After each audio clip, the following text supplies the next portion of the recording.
कराची के इलाके north नाज़मा बरअद block H से दो कम उम्र बहन भाई पुरस्रार तौर पर लापता हो गए। वालिदा की जानिब से सोशल मीडिया पर मदद के लिए पोस्ट कर दी गई है। मजीद जानते हैं डॉन न्यूज़ के नुमाइंदे मोहम्मद बिलाल से। जी बिलाल, अपडेट कीजिएगा।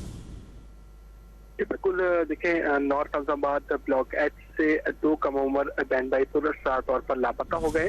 वालिदा की जानिब से सोशल मीडिया पर मदद के लिए एक पोस्ट रखी गई है, जबकि जो बच्चों के मामू हैं राशिद, उनकी जानिब से भी ये बयान सामने आया है कि अयान और अनाबिया रात को 11:50 पर घर से नीचे उतरे थे। बच्चों की वालिद की 8 साल कबल एहलिया से अलहदगी हुई थी, जबकि बच्चों की वालिदा दुबई में मुलाजमत करती है और दोनों बच्चे अपने मामू राशिद के साथ ही रहते हैं। इस तमाम तर वाक़े के बाद पुलिस को जो है हैदरी थाने की पुलिस को इत्तला कर दी गई थी। पुलिस की जानिब से भी ये कहा गया है कि तहकीकात जो है वो शुरू कर दी गई है। रात से ही जो तमाम तर जो सीसीटीवी कैमरे थे वो चेक किए जा रहे हैं। बच्चों की तलाश के लिए कोशिश की जा रही है, लेकिन बच्चों की तलाश अभी तक मुकम्मल नहीं हो सकी। जबकि SHO हैदरी और DSP मेडिकल लैब भी जो है वो जय हादसे पर पहुंचे हैं। जिस जगह से बच्चे गायब हुए हैं वो जगह के कैमरे भी देखे जा रहे हैं और पुलिस की जानिब से ये कहा जा रहा है कि मुख्तलिफ CCTV कैमरों की मदद से